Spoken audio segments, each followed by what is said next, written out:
I'm at the beautiful McDowell Mountain Regional Park in Arizona, and today I want to show you some views along the scenic trail while reading my latest article, Free Speech. Is it effective to speak truth to power?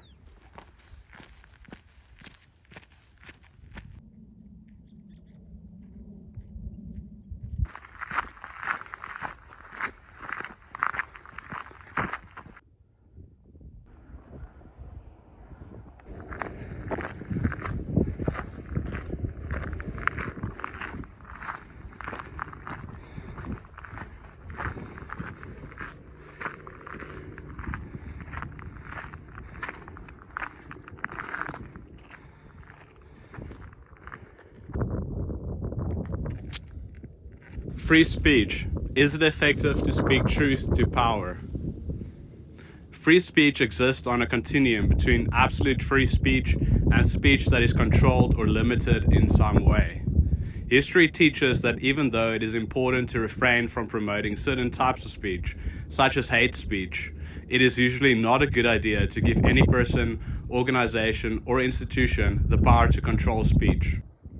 For instance, giving the Nazi government full control over everything, including the media, didn't prevent hate speech, but instead institutionalized it. Similarly, in religious times, knowledge and speech were strictly regulated by the church, but instead of heralding in an era of love and hope, it led to the maintenance of feudalism and the witch hunts.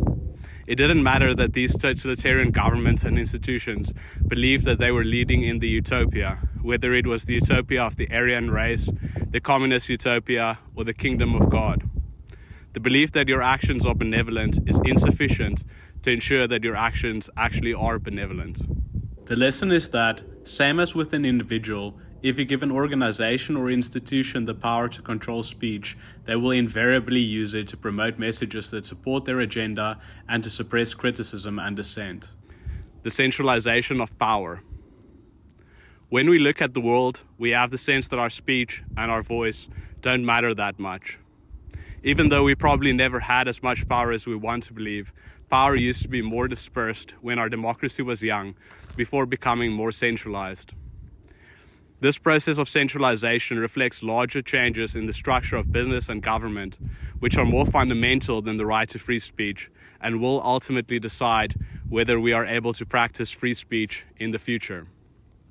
Power centralization in a capitalist system happens because of a natural process of monopolization in the economy. Some companies are more successful than others and eventually grow so large that it becomes very difficult for smaller players to meaningfully compete with them. These big companies outcompete smaller companies by operating at scale and make a practice of appropriating successful small companies, which often involves hostile action or at least the application of deliberate pressure in addition to business transaction. This natural process of monopolization has, in recent times, been accelerated by monetary policy, which gives the central bank the ability to limitlessly print money as it sees fit, which over time dilutes the value of the currency. The roles that printing money and inflation play in the centralization of power. The creation of the modern financial system started with the decoupling of global currencies from the gold standard. This process was marked by a number of key events. The Great Depression of the 1930s, when economic challenges created the need for more flexible monetary policies.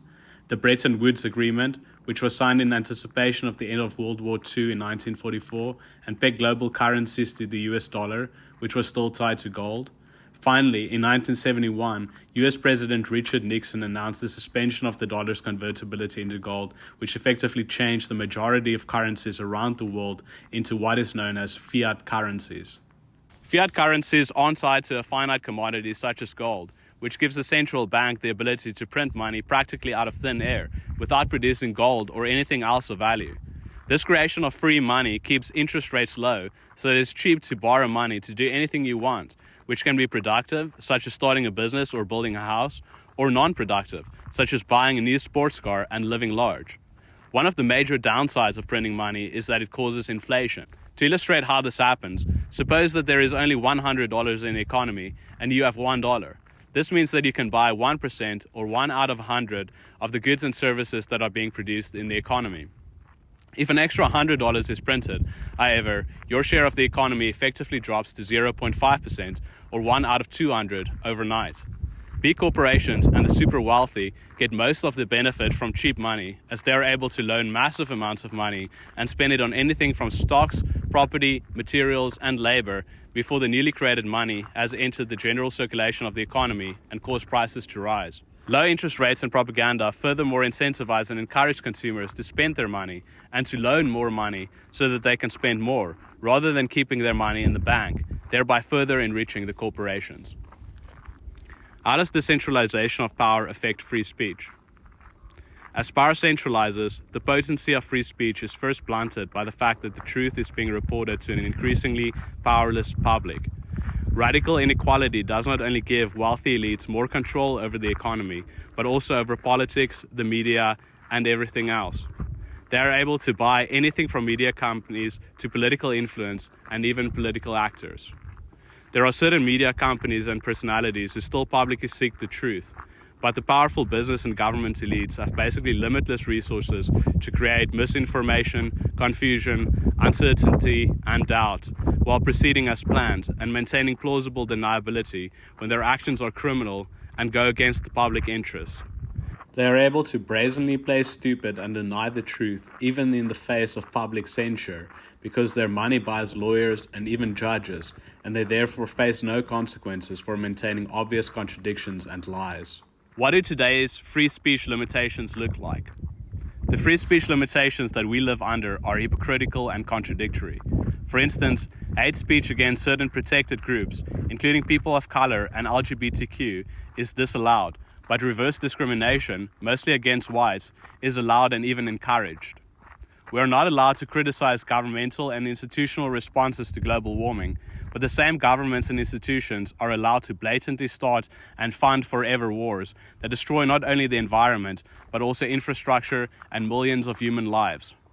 We are not allowed to criticize experimental vaccines, but the companies that produce these vaccines are known to deceptively market and mass distribute deadly drugs, a practice that most recently caused the opioid epidemic. They also maintain the now baseline con of charging extortionary prices for essential medicines and services. Even when your intention with calling for limitations to free speech is that you are fighting for a good cause, you are not only taking power away from the people whom you dislike, but you are giving power to the very fascist, centralized authorities that have been the enemy of the public throughout history.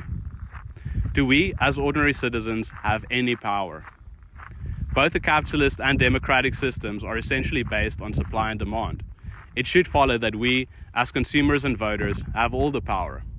Companies will only supply the goods and services that we choose to buy, and political parties will only supply the candidates that we elect.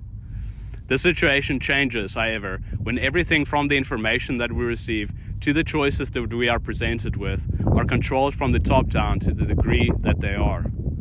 Politics and the media produce so much confusion and tribalism in the world today.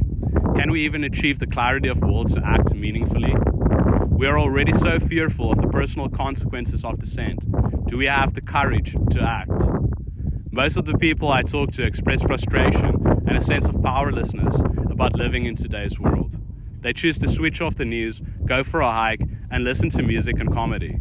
There is the sense that free speech and even the God-honest truth are impotent in a world in which there are no consequences for those who are in power, and we are quickly losing even the little power that we have left to say no and to speak our minds.